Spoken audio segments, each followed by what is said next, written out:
The citizens who had slept on the bank of the Tamasa woke up in the morning and looked round.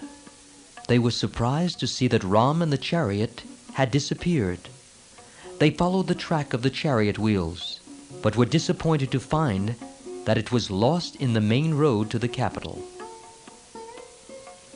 They returned home to their own houses and sought satisfaction in reviling Kaikeyi. Without Ram, the city was bereft of beauty and wrapped in gloom.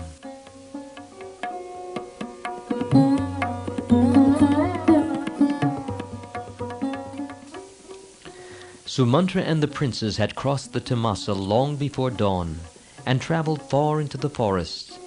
Crossing several streams, they approached the southern boundary of the Koshala country. Conversing on many matters, they went forward. When they reached the southern boundary of the kingdom, Ram stopped the chariot and, facing north towards Ayodhya, bent his head in a prayer, saying, "O jewel among cities, O ancient capital of the Ikshvakus, shall I, finishing my penance in the forest, live to see my father and mother and you? Oh, please grant me that supreme joy." The chariot reached the bank of the Ganges. They proceeded along the bank, admiring the beauty of the river. Finding a spot of surpassing charm, Ram said, "We shall spend the night here."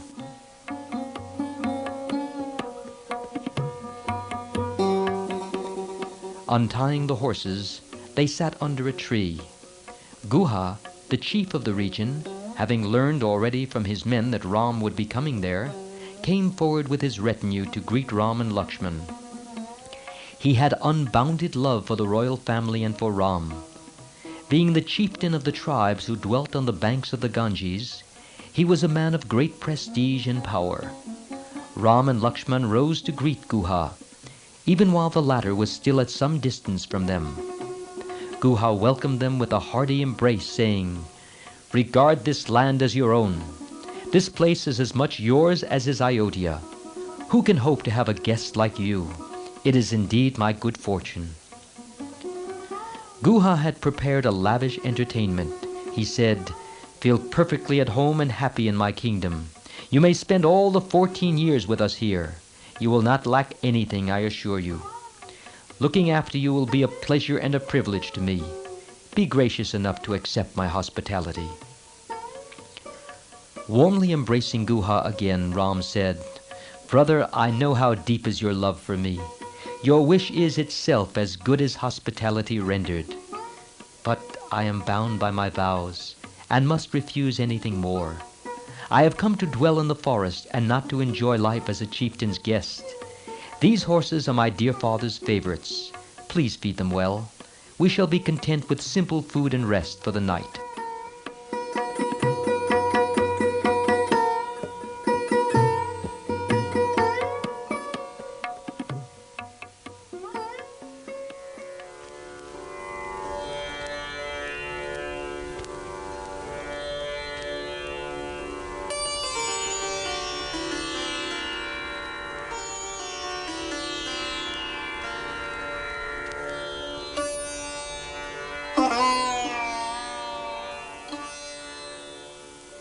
They lay under the tree for the night. Guha and Lakshman kept awake, conversing with Sumantra. Guha said to Lakshman, "Brother, do go and rest. There is a bed made ready for you. My men will keep careful watch. None dare do anything in the forest unknown to me. Have no anxiety regarding Ram. Please go and sleep." But Lakshman replied, "How can I sleep, Guha? Here, lying on the bare ground, is Sita, daughter of the great Janak and daughter-in-law of the great Dasarath. The great Lord himself, who could subdue the 3 worlds, lies stretched on the grass. How can I, seeing this, sleep?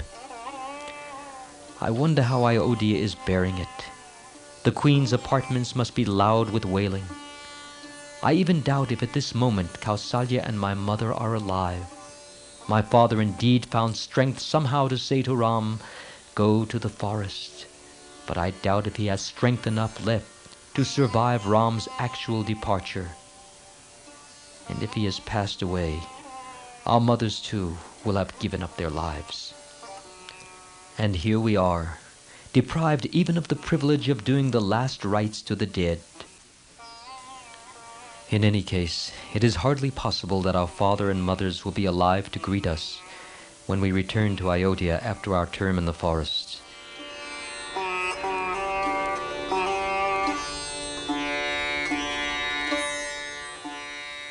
Thus spoke Lakshman in sorrow. Guha was in tears. The night was spent in such sad conversation.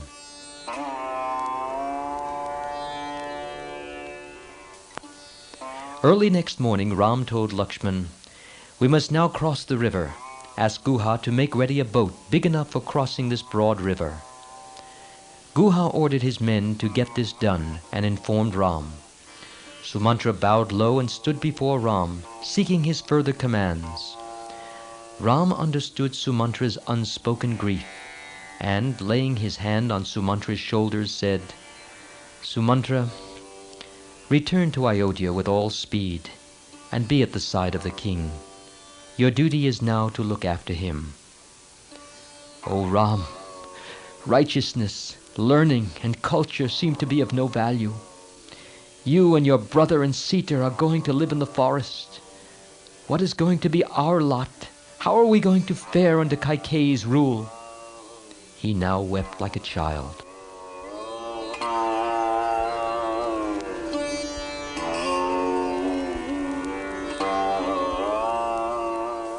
Wiping the tears from Sumantra's eyes, Ram said, "Our family has known no nobler friend than you. It will be your task to console my father. His heart is riven by grief. Whatever his commands, carry them out dutifully. Do not ask yourself whether he wants a thing for himself or with a view to pleasing Kaikeyi. Avoid giving him any pain of mind, and have no anxiety about us. You should say this on my behalf to my aged father, who is stricken with a grief he never knew before. Clasp his feet as you have seen me do, and assure him from me that none of us, not I, nor Lakshman, nor Sita, feel injured or sorry at having been sent away from Ayodhya.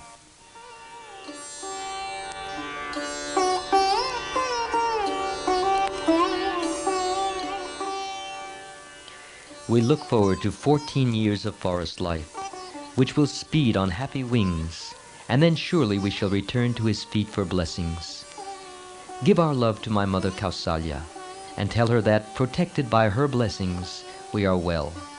And give a similar message to my stepmothers, especially to Kaikeyi, lest she should think we have parted in anger. Tell my father that it is my earnest prayer that he should hasten with the installation of Bharat, so that he may be a comfort to him in our absence."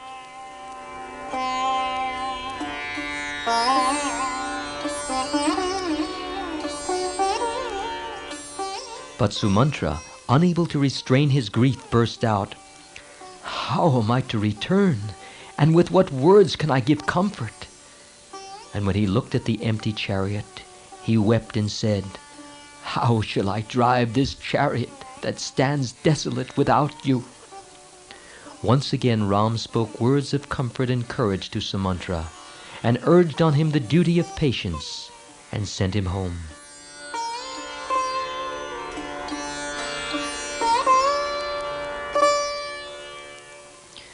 "Guha," said Ram, "I could indeed spend 14 years in your kingdom, as you desire.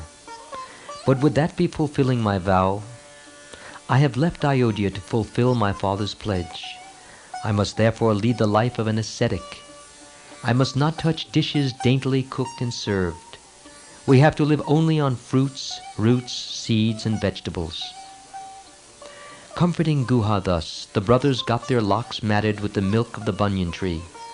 They helped Sita into the boat, and then got into it themselves.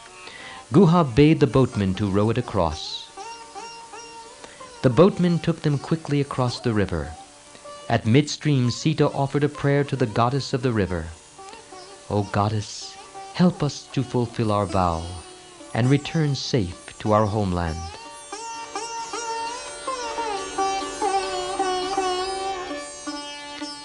They talked as they went on. They reached the farther bank of the Ganges. And there for the first time the three stood alone, unattended by friends.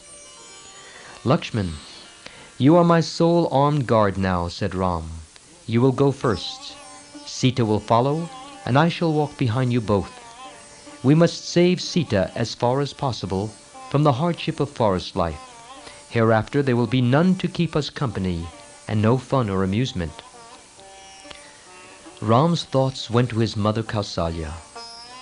"Lakshman," he said, "should you not go back to Ayodhya and look after Mother Kausalya and Sumitra? I shall manage my forest days somehow." But Lakshman replied, "Forgive me, brother, but I am not going back to Ayodhya." Ram indeed expected no other answer.